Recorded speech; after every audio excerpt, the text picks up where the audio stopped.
Hey everyone, welcome back to Codesel. So this is our day 27 of Python problem solving, and today we are having another interesting problem that is related to perfect squares of integers.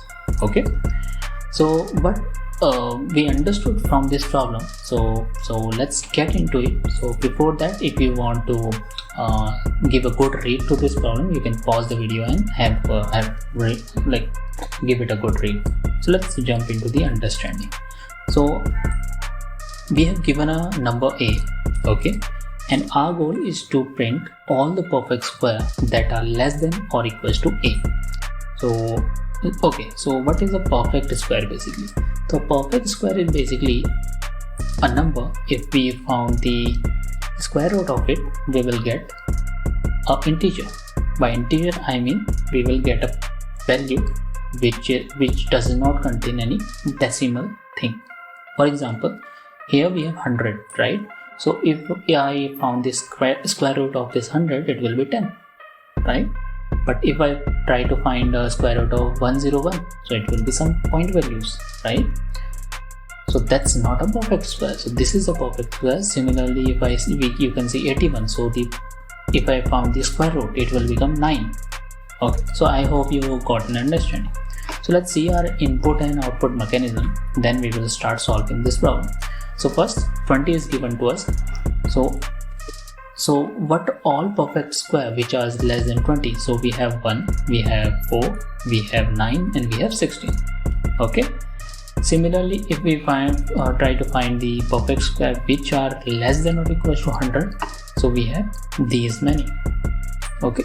So we need to write an approach so that we can find the perfect squares within the range of 100, means within the range of given integer from the user. Okay, so let's see how we gonna tackle this problem. So our approach is basically, first we will take an input from the user, let's call that input a. Then we will iterate from 1 to n. We can use a for loop for this, and then for each number we will check if it is a perfect square. So we will start from, let's say, 1. So we will check, is 1 is a perfect square? We will say yes. Okay, so we will print it. Then we will check 2, is it a perfect square? We will say yes, so we will print it. And also we are checking if it is less than or equal to the value provided by the user. So let me write the basically code for this. Okay, then we will understand it better.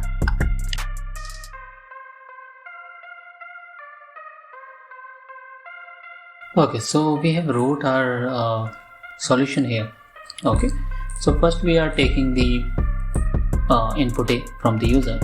Then we are using this loop, for loop, which are iterating from 1 to a plus 1. By a plus 1 because we need to check till the input provided by the user. So we need to check till a. So that's why we are doing a plus 1.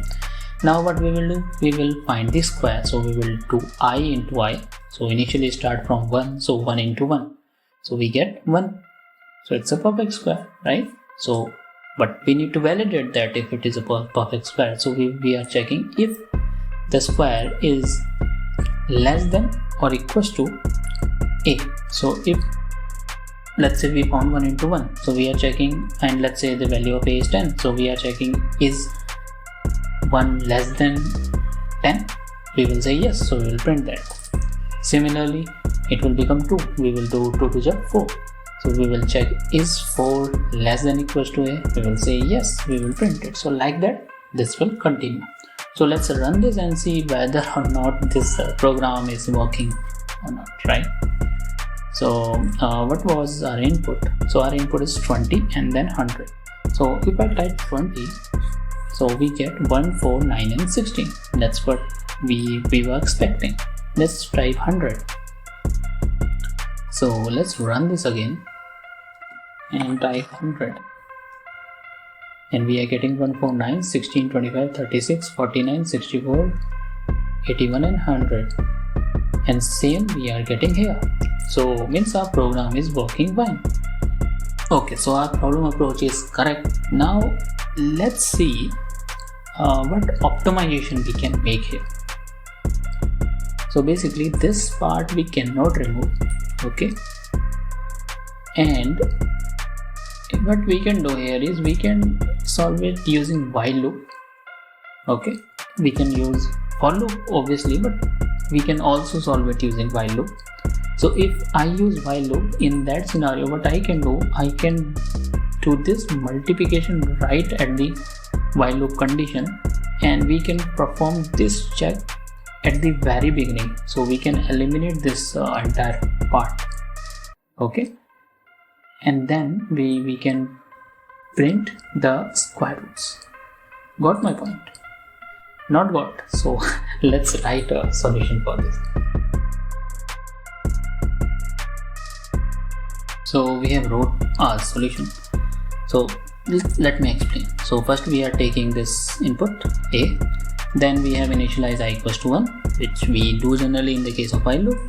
Then we are using a while loop, and we are performing this square condition over here in this condition as well. So let's say it's 2, so 2 into 2 is 4. We are checking is 2 into 2 4 is less than 10. We are saying yes, so it will enter inside the loop, and if it is entered, then we will print I into I, that is 4. Correct? Now what we are doing, we are incrementing I by 1, so it will become 2. So it keep on continuing until we reach a value which is greater than equal to a. And this is optimized because inside this, for every number, for loop is executing, so we are going inside the for loop. But here while loop only executing if our number is a perfect square. Got my point? So let's run this.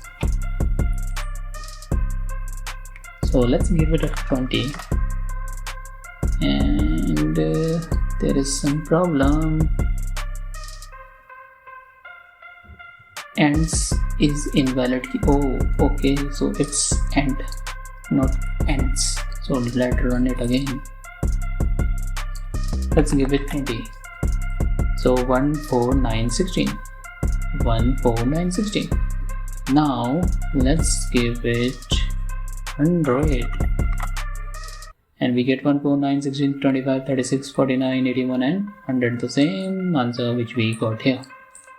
Okay, so this is how we will solve the same problem using two loops, for loop and while loop, and both loop has their own advantages and disadvantages, and those things I think clear with this solution.